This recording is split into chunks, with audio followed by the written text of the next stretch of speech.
Hello दोस्तों, आज हम लोग क्लास टेंथ के संस्कृत का चैप्टर नंबर 7 नीति श्लोका का ऑब्जेक्टिव क्वेश्चन लेकर आए हैं।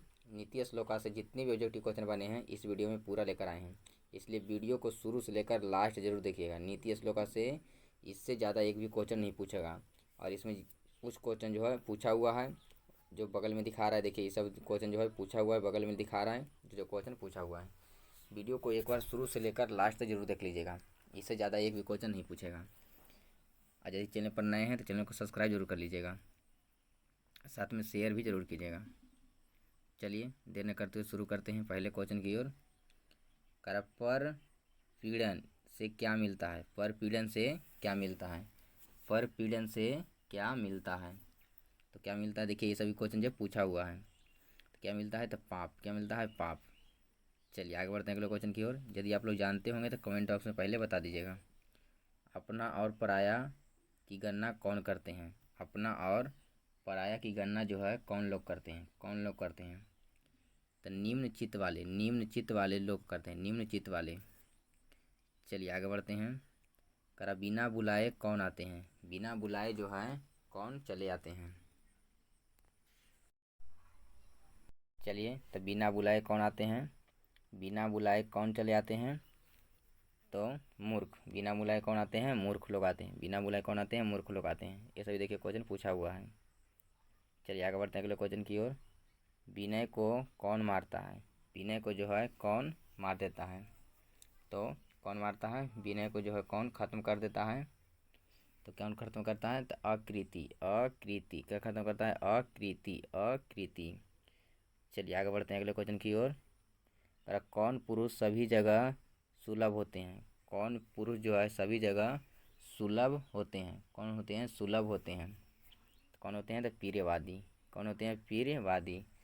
कौन जो है सभी जगह सुलभ होते हैं, मैंने कौन लोग जो है ज़्यादा मिलने देखने को मिलते हैं? तो प्रियवादी, जो अच्छा बोलेंगे वो ज़्यादा मिलते हैं। तो चलिए आगे बढ़ते हैं अगले क्वेश्चन की ओर। पर पीड़न किस लिए होता है? पर पीड़न किसके लिए होता है? देखिए दोबारा क्वेश्चन रिपीट हो रहा था। किसके लिए? पाप के लिए। किसके लिए? पाप के लिए। ये वाला क्वेश्चन हो जाएगा, गलती हो गया। कि पर पीड़न किस लिए होता है? तो नाश के लिए होता है। पर पीड़न किस लिए होता है? तो नाश के लिए होता है। पर पीड़न से क्या मिलता है? तो बोलेंगे पाप। लेकिन पर पीड़न किस लिए होता है? तो नाश के लिए। चलिए आगे बढ़ते हैं अगले क्वेश्चन की ओर।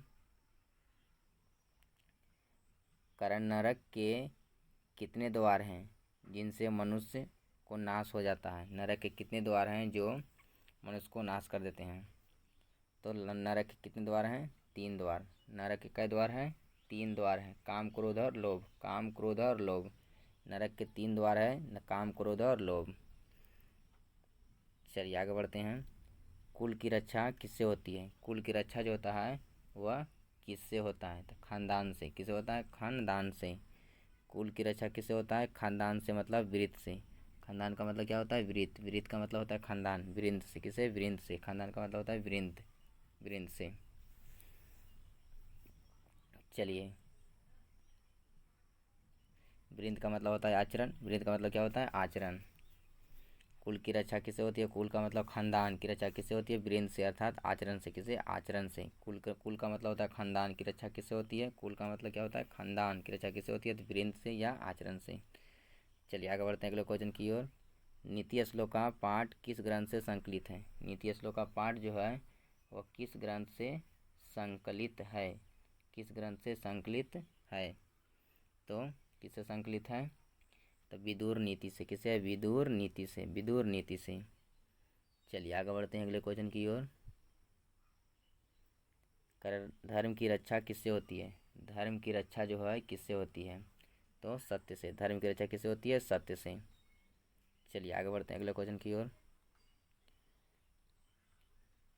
विदुर नीति किस ग्रंथ का अंश विशेष है? विरुद्ध नीति जो है किस ग्रंथ का अंश विशेष है? तो किसका है? महाभारत का। किसका? महाभारत का। चलिए आगे बढ़ते हैं। गरीब को कौन समाप्त कर देता है? गरीब को कौन जो है समाप्त कर देता है? गरीबी को कौन समाप्त कर देता है? गरीबी को कौन समाप्त कर देता है? तो उद्योग। कौन करता है? उद्योग। चलिए आगे बढ़ते हैं। अशुभ लक्षणों को कौन समाप्त कर देता है? अशुभ लक्षणों को जो है कौन समाप्त कर देता है? तो कौन समाप्त करता है अशुभ लक्षणों को? सद्व्यवहार। सद्व्यवहार। चलिए आगे बढ़ते हैं। प्रगति की इच्छा रखने वाले मनुष्यों को कितने दोषों का त्याग करना चाहिए? मतलब उन्नति करने वाले लोगों को लिए कितना दोषों का त्याग कर देना चाहिए? तो कितने दोषों का? 3 दोषों का। किन दोषों का? 3 दोषों का, काम, क्रोध और लोभ। चलिए आगे बढ़ते हैं अगले क्वेश्चन की ओर। प्रश्नोत्तर रूप में कौन ग्रंथ है? प्रश्नोत्तर रूप में जो है वह कौन ग्रंथ है? तो विदुर नीति। प्रश्न उत्तर में मैंने प्रश्न कर रहा है, उत्तर कर रहा है, कौन ग्रंथ है? तो विदुर नीति। चलिए आगे बढ़ते हैं। काम, क्रोध और लोभ किसके द्वार हैं? काम, क्रोध और लोभ जो है किसके द्वार हैं? तो किसके द्वार हैं? तो नरक के। किसके द्वार हैं? नरक के। चलिए आगे बढ़ते हैं अगले क्वेश्चन की ओर। कह रहा है किसके प्रश्न का उत्तर विदुर देते हैं? किसके प्रश्न का उत्तर जो है विदुर देते हैं? तो किसके, कौन कर प्रश्न कर रहा है तो उसका उत्तर विदुर दे रहे हैं? तो धृतराष्ट्र। कौन दे रहे हैं? धृतराष्ट्र के प्रश्नों का उत्तर दे रहे हैं। किससे विद्या की रक्षा होती है? किससे जो है विद्या की रक्षा होती है? तो किससे होती है? योग से, अर्थात अभ्यास से। योग करने से, अभ्यास करने से विद्या की रक्षा होती है। मतलब बार बार रिपीट करने से, अभ्यास करने से विद्या की रक्षा होती है। चलिए आगे बढ़ते हैं। धर्म की रक्षा किससे होती है? तो सत्य से। दोबारा रिपीट हो गया। चलिए आगे बढ़ते हैं। नरक के कितने द्वार हैं? तो 3 द्वार हैं, फिर वो दोबारा रिपीट हो गया। चलिए आगे बढ़ते हैं अगले क्वेश्चन की ओर। कर क्षमा किसकी हत्या करता है? क्षमा जो है किसकी हत्या कर देता है? मैंने क्षमा जो है किसको मार देता है? तो क्षमा किसको मार देता है? तो क्रोध को। क्षमा जो है किसको मार देता है? क्रोध को। क्षमा जो है किसको मार देता है? तो क्रोध को। चलिए आगे बढ़ते हैं। चलिए आगे बढ़ते हैं अगले क्वेश्चन की ओर। करा कौन सर्वश्रेष्ठ धन है? कौन जो है सर्वश्रेष्ठ धन है? कौन जो है सर्वश्रेष्ठ धन है? तो कौन है? तो धर्म। धर्म जो है सबसे श्रेष्ठ धन है। धर्म जो सबसे श्रेष्ठ धन है। चलिए आगे बढ़ते हैं। रूप की रक्षा किससे होती है? रूप की रक्षा जो है किससे होता है? तो मिर्जा से। मिर्जा का मतलब उबटन से। उबटन से रूप की रक्षा किससे होती है? मिर्जा से, अर्थात उबटन से। चलिए आगे बढ़ते हैं। खानदान की रक्षा किससे होती है? खानदान का मतलब कुल, वंश जिसको कहते हैं, उसकी रक्षा किससे होती है? तो आचरण से, अर्थात वृत्त से। आचरण अर्थात वृत्त से। चलिए आगे बढ़ते हैं अगले क्वेश्चन की ओर। अपशय को कौन नष्ट कर देता है? अपशय को जो है कौन समाप्त कर देता है? नष्ट कर देता है। तो कौन समाप्त करता है? विनम्रता। कुछ नम्रता। कौन करता है? विनम्रता। मतलब नम्रता जो है अपशय को समाप्त कर देता है। अपशय को समाप्त कर देता है। चलिए, विनम्रता जिसको नम्रता बोलते हैं, अपशय मैंने आकृति से बोलते हैं, अपशय को बोलते हैं आकृति। आकृति। चलिए आगे बढ़ते हैं अगले क्वेश्चन की ओर।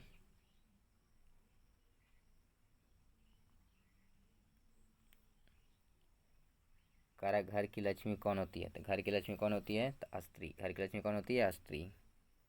चलिए आगे बढ़ते हैं।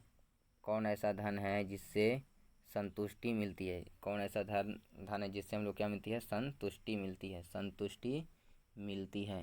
तो किससे हम लोग को संतुष्टि मिलती है? तो विद्या से। किससे? विद्या से। चलिए आगे बढ़ते हैं। किससे सुख की प्राप्ति होती है? किससे जो है सुख की प्राप्ति होती है? तो किससे? तो अहिंसा से। अहिंसा से जो है सुख की प्राप्ति होती है। चलिए आगे बढ़ते हैं। विदुर नीति से संकलित पाठ का नाम क्या है? विदुर नीति से संकलित पाठ का नाम क्या है? तो कौन है? तो कौन हो जाएगा? नीति श्लोका। कौन हो जाएगा? नीति श्लोका। विदुर नीति से संकलित पाठ कौन है? नीति श्लोका। चलिए आगे बढ़ते हैं। नीति श्लोका के रचनाकार कौन है? नीति श्लोका के रचनाकार जो हैं कौन है? तो ये तो कौन है? तो महात्मा विदुर। नीति श्लोका के रचनाकार कौन है? तो विदुर, महात्मा विदुर। आप लोग को यह वीडियो कैसा लगा कमेंट जरूर बताइएगा। मिलेंगे अगले वीडियो में।